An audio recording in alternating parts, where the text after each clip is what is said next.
নমস্কার বন্ধুরা, আমি আজকে ইডলি রেসিপি নিয়ে চলে এসেছি। ইডলিটা কিন্তু সাউথ ইন্ডিয়ান রেসিপি, কিন্তু কম বেশি খেতে আমরা সবাই কিন্তু খুব ভালোবাসি। তাহলে চলুন দেখে নেওয়া যাক আমার আজকের ইডলি রেসিপিটা। একদম সহজে কিন্তু বানিয়ে নেব ইডলিটা। তাহলে চলুন দেখে নেওয়া যাক। ইডলি বানানোর জন্য প্রথমেই দেখুন আমি চাউল নিয়েছি, আর নিয়েছি সাথে বিউলির ডাল। এখন আমি চাউল আর ডালটাকে ভিজিয়ে রেখে দেবো। তার জন্য দেখুন একটা বাটির মধ্যে নিয়ে নিচ্ছি। ছোটো বাটির আমি 3 বাটি নিয়েছি চাউল। 3 বাটি চাউল নিয়েছি। 3 বাটি চাউলের জন্য আমি নেব 1.5 বাটি ডাল, আর নিয়েছি 4 চামচের 1 চামচ মেথি দানা। মেথি দানাটা কিন্তু একদম অপশনাল, আপনারা কিন্তু চাইলে নাও দিতে পারেন। এখন আমি চাল আর ডালটাকে খুব ভালো করে জল দিয়ে ধুয়ে নেব। খুব ভালো করে ধুয়ে নিয়েছি, আর এখন আমি জল দিয়ে 3 থেকে 4 ঘন্টার মতো ভিজিয়ে রেখে দেব, যাতে করে চাউল আর ডালটা নরম হয়ে যায়। আপনারা কিন্তু চাইলে সারা রাত্র ভিজিয়ে রেখে দিতে পারেন। দেখুন 4 ঘন্টা পরে চাউল আর ডালটা কিন্তু অনেকটা নরম হয়ে গেছে। এখন আমি পেস্ট করে নেব। নিয়েছি মিক্সচার জার। জারের মধ্যে দিয়ে দেবো আমি পরিমাণ মতো চাউল আর ডালটা, দিয়ে দেবো অল্প একটু জল।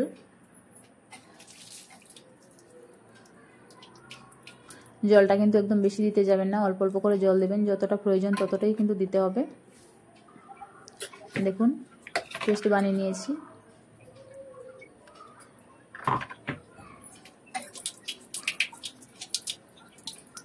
এইভাবে আমি সবগুলো চাউল বেটে নেব। দেখুন আমি সবগুলো চাউল কিন্তু বেটে নিয়েছি। এখন আমি ব্যাটারটাকে খুব ভালো করে হাত দিয়ে ফেটিয়ে নেব। হাত দিয়ে খুব ভালো করে কিন্তু আমি ফেটিয়ে নিয়েছি। এখন আমি ব্যাটারটাকে ঢাকনা দিয়ে ঢেকে আমি 12 ঘন্টার মতো 10 থেকে 12 ঘন্টার মতো রেখে দেব। দেখুন 12 ঘন্টা পরে ব্যাটারটা দেখুন কেমন হয়েছে, ডাবল কিন্তু হয়ে গেছে। আর দেখুন একদম জালি জালি ভাব হয়ে গেছে। এখন কিন্তু এই ব্যাটারটা দিয়ে ইডলি বানালে খুব ভালো হবে ইডলিটা।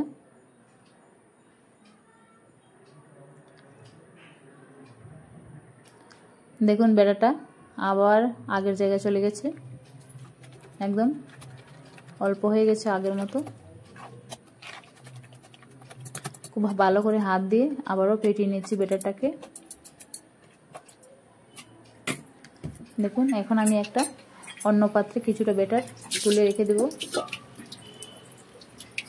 এখন আমার যতটা প্রয়োজন ততটাই নেব।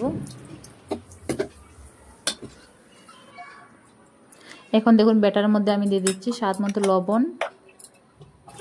লবণটা দিয়ে আবারও ভালো করে মিশিয়ে নিচ্ছি।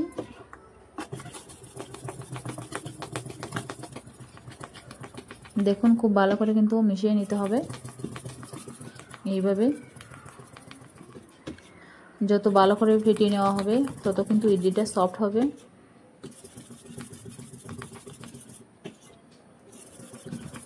দেখুন খুব ভালো করে কিন্তু ফেটিয়ে নেওয়া হয়ে গেছে ব্যাটারটা। এখন আমি ইডলিগুলো বানিয়ে নেব।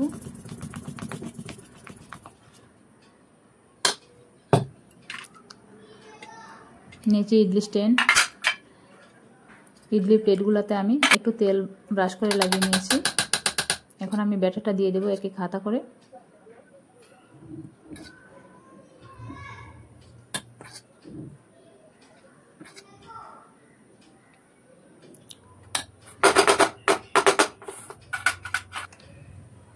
দেখুন আর এই স্ট্যান্ডের মধ্যে আমি দিয়ে দিয়েছি অল্প একটু জল। জলটা গরম করে নিয়ে এখন আমি ইডলির প্লেটগুলো দিয়ে দেবো একটার উপরে আরেকটা।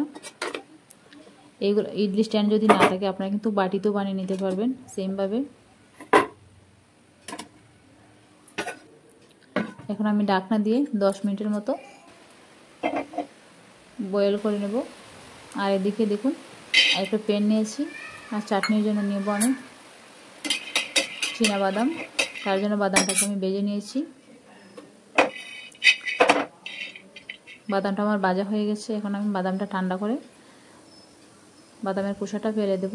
আর এইদিকে ইডলিটা কিন্তু আমার রেডি, ইডলিটা হয়ে গেছে। আর এদিকে দেখুন বাদামের চুলকাটা ফেলে দিয়েছি। এখন আমি জারের মধ্যে দিয়ে দিয়েছি বাদাম, আর দিয়েছি অল্প একটু ছানা, ভাজা ছানা, সাথে দিয়ে দিয়েছি 2টো কাঁচা লঙ্কা, আর অল্প কয়েকটা রসুন, আর অল্প একটু আদার টুকরা, একটু লবণ, দিয়ে দেবো পরিমাণ মতো জল। এখন আমি ভালো করে পেস্ট বানিয়ে নেব। দেখুন পেস্টটা বানিয়ে নেওয়া হয়ে গেছে। একটা বাটির মধ্যে এখন ঢেলে নিচ্ছি। এখন চাটনির জন্য একটু তারকা দেব, তার জন্য কড়ার মধ্যে দিয়ে দিচ্ছি অল্প একটু সরষের তেল, একটু হিং, 2টো শুকনো লঙ্কা, কয়েকটা সরষে দানা, কারি পাতা, এগুলোকে একটু ভেজে নিয়ে দিয়ে দেবো চাটনির মধ্যে।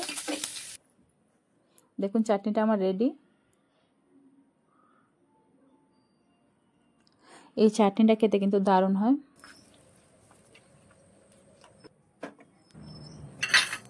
আর এদিকে ইডলিগুলো কিন্তু রেডি। ইডলিগুলো আমি নামিয়ে নিচ্ছি। দেখুন কতটা স্পঞ্জি হয়েছে ইডলিগুলো, খেতে কিন্তু দুর্দান্ত হয়েছিল বন্ধুরা। অবশ্যই কিন্তু একদিন বাড়িতে বানিয়ে নিতে পারেন। আমার আজকের রেসিপি কেমন হয়েছে অবশ্যই জানাবেন। ভালো লাগলে সাবস্ক্রাইব করে পাশে থাকবেন। ধন্যবাদ।